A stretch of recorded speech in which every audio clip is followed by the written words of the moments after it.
di tengah samudera yang luas dan dalam. Saat gelombang tenang menyelimuti perairan Pasifik, tiba-tiba muncul bayangan besar, nyaris tak terdeteksi radar, bergerak cepat dan senyap. Itulah Tipen 055, kapal perusak siluman Cina. Sebuah monster laut yang nyaris tak terdengar, tapi siap meluluh lantakkan kapal induk musuh dengan satu komando peluncuran. Hari ini, kita akan bongkar kekuatan yang selama ini ditutupi. Senjata rahasia Cina yang dirancang untuk satu tujuan, menggulung armada Amerika. Kapal perusak tipe 055 yang dikenal juga sebagai kelas Renhai bukan sekadar platform tempur. Ia adalah representasi dari ambisi maritim Tiongkok, menggeser dominasi Angkatan Laut Amerika Serikat di perairan Indo-Pasifik. Tipe 055 bukan hanya terbesar, tetapi juga termasuk yang paling canggih dan menyeramkan yang pernah dibangun Cina. Dan faktanya, ini adalah salah satu destroyer terbesar di dunia saat ini. Dengan bobot sekitar 13.000 ton dan panjang sekitar 180 meter, tipe 055 melampaui destroyer kelas Arleigh Burke milik AS dan bahkan mendekati ukuran kapal penjelajah. Namun yang membuatnya lebih mematikan bukan ukurannya, melainkan isi perutnya yang syarat dengan rudal-rudal penghancur. Tipe 055 dilengkapi dengan 112 Vertical Launch System, sistem peluncuran rudal vertikal yang mampu menembakkan berbagai jenis misil, dari rudal permukaan ke udara, rudal anti kapal, rudal jelajah serangan darat, hingga rudal anti kapal selam. Ini adalah sistem multimisi, fleksibel, dan bisa menyesuaikan dengan setiap kebutuhan pertempuran. Salah satu misil yang bisa diluncurkan dari tipe 055 adalah YJ-18, rudal jelajah anti kapal dengan kecepatan akhir supersonik.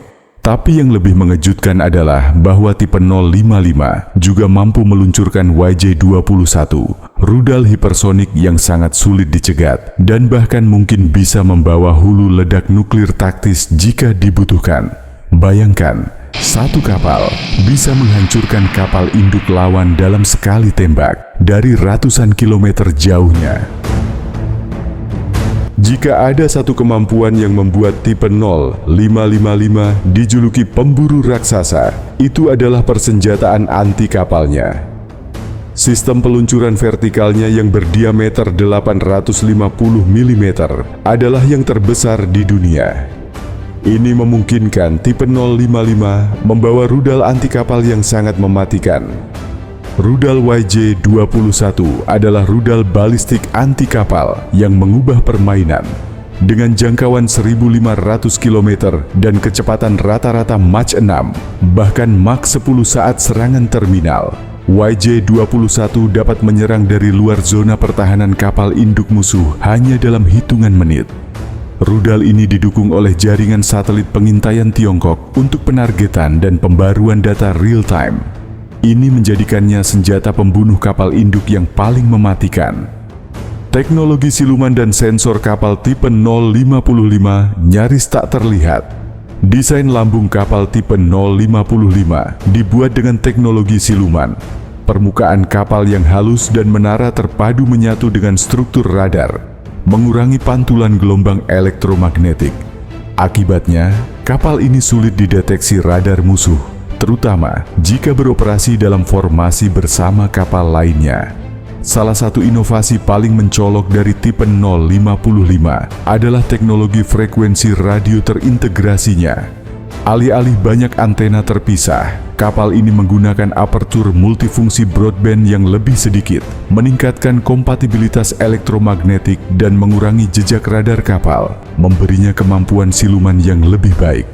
Yang paling mengesankan adalah integrasi 4 pita radar phased array, S-band untuk pencarian jarak jauh, X-band untuk kontrol tembakan, C-band untuk panduan rudal, dan bahkan radar khusus meterband yang dirancang untuk mendeteksi pesawat tempur siluman. Integrasi ini menunjukkan tingkat manajemen frekuensi radio yang sangat canggih, menempatkan Tiongkok di garis depan dunia dalam bidang ini. Lebih jauh lagi, Tipe 055 menggunakan radar AESA canggih dan sistem sensor yang sangat sensitif. Dengan radar tipe 346B Dragon Eye, kapal ini mampu melacak ratusan target sekaligus dalam radius sangat luas, baik itu rudal jelajah, drone, jet tempur, hingga kapal permukaan dan kapal selam. Dalam skenario perang maritim modern, kemampuan deteksi dan reaksi cepat adalah kunci kemenangan. Dan tipe 055 tampaknya dirancang khusus untuk itu. Tipe 055 adalah benteng pertahanan elektromagnetik yang bergerak. Radar Phased Array aktifnya memiliki kemampuan anti gangguan yang luar biasa, bahkan terhadap pesawat peperangan elektronik canggih seperti EA-14G Growler milik Amerika. Radar ini dapat dengan cerdas membentuk nul lebar dan nul dalam untuk menekan gangguan yang kompleks, serta mengubah frekuensi transmisi secara fleksibel agar sulit diprediksi. Tak hanya itu, kapal ini juga dilengkapi dengan sistem peperangan elektronik khusus yang dapat menghasilkan gangguan noise, membuat target palsu, atau kombinasi keduanya untuk melawan rudal anti kapal yang datang. Kemampuan ini didukung oleh peluncur decoy radar eksternal, menambah lapisan perlindungan yang vital. Tipe 055 juga memiliki pertahanan yang impresif. Rudal pertahanan udara jarak jauh utamanya, HQ-9BE, memiliki jangkauan lebih dari 260 km, bahkan bisa mencapai 400 km dengan lintasan tinggi. Dengan 112 sel peluncuran vertikal, kapal ini dapat membawa sekitar 78 rudal pertahanan udara jarak menengah dan jauh. Ditambah lagi, dengan meriam 1130 dan sistem pencegat jarak dekat HQ-1A yang canggih, kapal ini dapat melacak dan mencegat puluhan target udara secara bersamaan, membentuk perisai pertahanan yang tangguh. Pertahanan tipe 055 tidak hanya di udara dan permukaan, tetapi juga di bawah air. Sistem deteksi akustik bawah air terintegrasinya mencakup sonar busur berukuran besar dengan jangkauan deteksi aktif hingga 70 km dan pasif lebih dari 120 km. Selain itu, ada sonar array garis tarik pasif atau aktif frekuensi rendah SJG 311 yang dapat mendeteksi kapal selam super senyap dari jarak hingga 150 km. Kapal ini juga membawa 2 helikopter anti kapal selam Z-20F yang dilengkapi radar pencarian permukaan, sonar celup, dan detektor anomali magnetik. Untuk menyerang, tipe 055 menggunakan rudal anti kapal selam YU-8 yang memiliki jangkauan lebih dari 50 km. Dengan fitur dan daya tembak yang begitu luar biasa, para analis pertahanan meyakini bahwa tipe 055 sebenarnya bukan hanya destroyer. Ia lebih tepat disebut sebagai kapal penjelajah rudal berpemandu, guided missile cruiser. Dan memang inilah peran yang diam-diam diberikan oleh PLAN, People's Liberation Army Navy. Tipe 055 bukan hanya pengawal kapal induk seperti Liaoning atau Fujian. Kapal ini didesain untuk memimpin armada tempur sebagai tulang punggung dalam operasi proyeksi kekuatan. Ia bisa menjadi pusat komando lautan dalam sebuah konflik besar, termasuk kemungkinan blokade Taiwan, konflik di Laut Cina Selatan, atau pertempuran terbuka melawan armada Amerika Serikat. Kenapa Amerika mulai ketakutan? Pentagon dan sejumlah lembaga think tank seperti RAND Corporation dan CSIS sudah menyuarakan kekhawatiran. Tipe 055 bisa menjadi ancaman nyata bagi kelompok kapal induk Amerika yang selama ini menjadi simbol dominasi laut global.